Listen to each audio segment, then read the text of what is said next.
नमस्कार दोस्तों, दैनिक रोजगार समाचार पेपर की इजारा फटाफट बड़ी खबरों में आपका स्वागत है।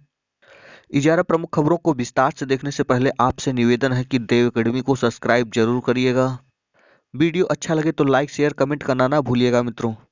यूपी टीईटी 2020 शासन में लंबित परीक्षा टलने के आसार। परीक्षा संस्था 2 बार भेज चुकी इस प्रस्ताव निर्णय नहीं, दूसरी समय सारणी भी बीती, अब यूपी बोर्ड पंचायत चुनाव का अड़ंगा।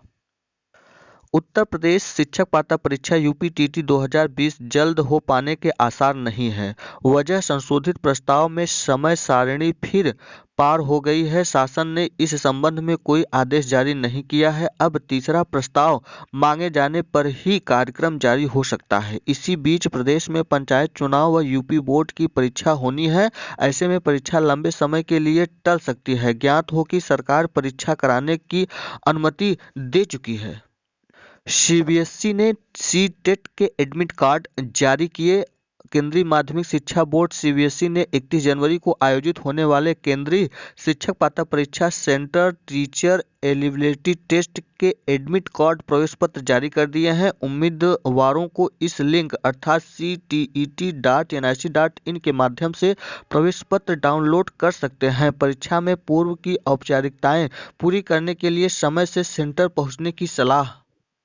अनशन पर बैठे दिव्यांग की हालात नाजुक। बेसिक शिक्षा परिषद मुख्यालय के सामने अनशन पर कर रहे अभ्यर्थियों में से धनराज यादव निवासी झूसी प्रयागराज की बुधवार अपराह तबीयत बिगड़ गई। वह उल्टियां करने लगा। लोगों ने एलआईयू की सूचना दी। एम्बुलेंस बुलाकर उसे काल्विन अस्पताल पहुंचाया गया, जहां उसकी हालात में फिलहाल सुधार नहीं।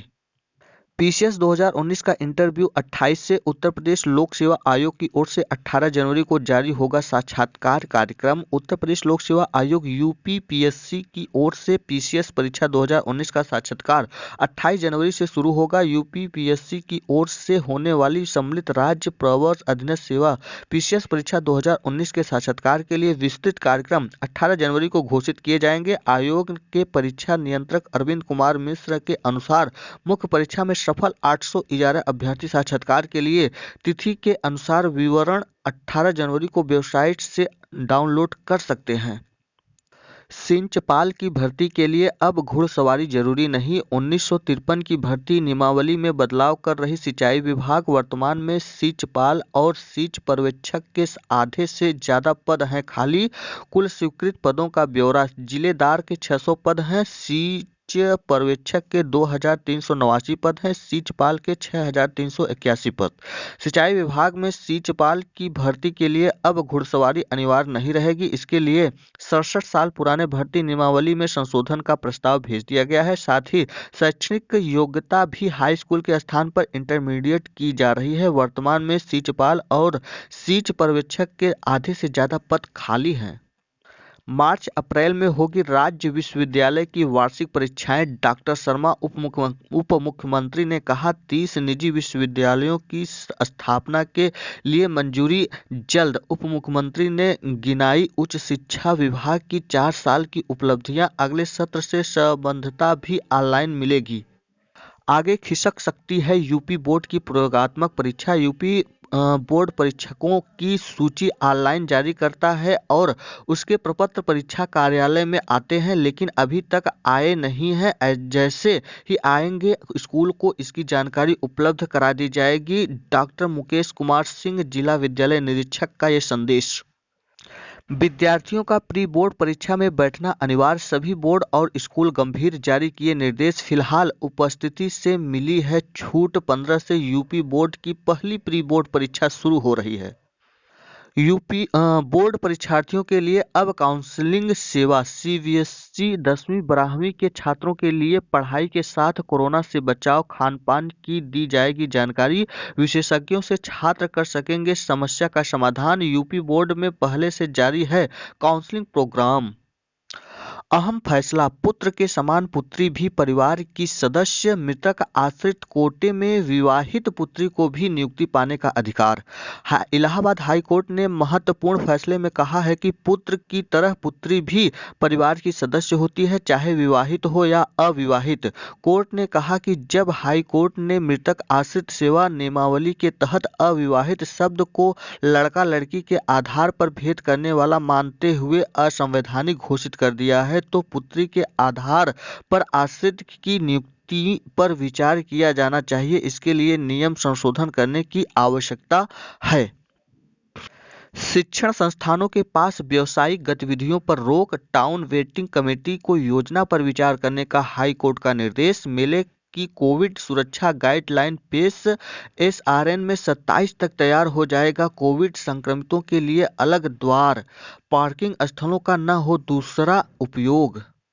व्हाट्सएप को सिंगल की तगड़ी चुनौती, डाउनलोड करने वाले 100 गुना बढ़े। टेलीग्राम भी लाखों नए फोन में पहुंचा। व्हाट्सएप की निजता से सेंधमारी से नाराजगी, विकल्पों की ओर बढ़ा रुझान। भारत 10 दिन में यूं बदली स्थिति। सिंगल का है 24,000 तो 23 लाख से 9,483%। वहीं आपका टेलीग्राम 15% बढ़ गया है, जो 15 लाख से लेकर 13 लाख तक पहुंच गया है। वहीं आपका व्हाट्सएप के यूजर कम हुए हैं, जो कि पहले 13 लाख थे, अब 20 लाख तक पहुंच गए हैं, लेकिन यहाँ पर -35% हो चुका है। आंगनवाड़ी खोलने पर 31 तक फैसला करे राज्य, सुप्रीम कोर्ट ने बुधवार को राज्यों और केंद्रशासित प्रदेशों को 31 जनवरी तक आंगनवाड़ी केंद्र खोलने पर निर्णय लेने का आदेश दिया है। शीर्ष कोर्ट ने कहा, कोरोना के मद्देनजर कंटेनमेंट जोन को छोड़कर पूरे देश में आंगनवाड़ी केंद्र खोले जाएं। जस्टिस अशोक भूषण की पीठ ने आदेश में कहा कि राज्य सरकारें अपने अपने यहाँ राज्य आपदा प्रबंधन प्राधिकरणों में से परामर्श के बाद ही आंगनवाड़ी केंद्र खोलने की व्यवस्था करें। दिल्ली में 10वीं 12वीं के लिए 18 से खुलेंगे स्कूल, अभिभावकों की सहमति से ही बुलाया जा सकेगा।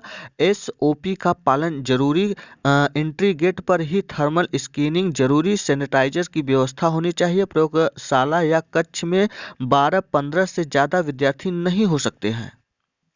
21 जनवरी तक करे पूर्व दसम छात्रवृत्ति के लिए आवेदन। राज्य सरकार के पूर्व दसम छात्रवृत्ति योजना में 9वीं 10वीं कक्षाओं से संबंधित पाठ्यक्रमों का मास्टर डाटाबेस तैयार करने, सत्यापन व लॉक करने और छात्रों को छात्रवृत्ति आवेदन से संबंधित विवरण के लिए संशोधित समय सारणी जारी की है। समाज कल्याण विभाग द्वारा इस संबंध में निर्देश जारी कर दिया गया है। जारी निर्देश के अनुसार छात्र एवं छात्राओं द्वारा ऑनलाइन आवेदन किए जाने के लिए 21 जनवरी तक का समय दिया गया है। 27 जनवरी तक विद्यालयों में हार्ड कॉपी जमा कर सकते हैं। पुरानी पेंशन शिक्षा मित्रों को हक दिलाने के लिए सपा कटिबद्ध। सपा शिक्षक सभा के राष्ट्रीय अध्यक्ष पूर्व कुलपति प्रोफेसर बी पांडे ने बुधवार को भाजपा की नीतियों पर सवाल उठाए। उन्होंने पुरानी पेंशन बहाली और शिक्षा मित्रों को अस्थायी किए जाने का समर्थन किया। बीएसए के निरीक्षण में बंद मिला भुआलपुर किला स्कूल, बिल नहीं दिखाने पर हेडमास्टर पर गिरी गाज। हाई स्कूल इंटरमीडिएट के 1,09,121 परीक्षार्थियों के लिए 200 केंद्र। इस बार परीक्षार्थियों की संख्या घटी करीब 1,000। यूपी बोर्ड भौतिक सत्यापन कर बोर्ड को भेजी 402 विद्यालयों की रिपोर्ट। सप्ताह भर में केंद्रों की सूची भी जारी होने की संभावना। पंचायत चुनाव की घोषणा के बाद यूपी बोर्ड परीक्षा का कार्यक्रम। उत्तर प्रदेश माध्यमिक शिक्षा बोर्ड की हाई स्कूल व इंटरमीडिएट परीक्षा 2021 का कार्यक्रम पंचायत चुनाव की घोषणा के बाद किया जाएगा।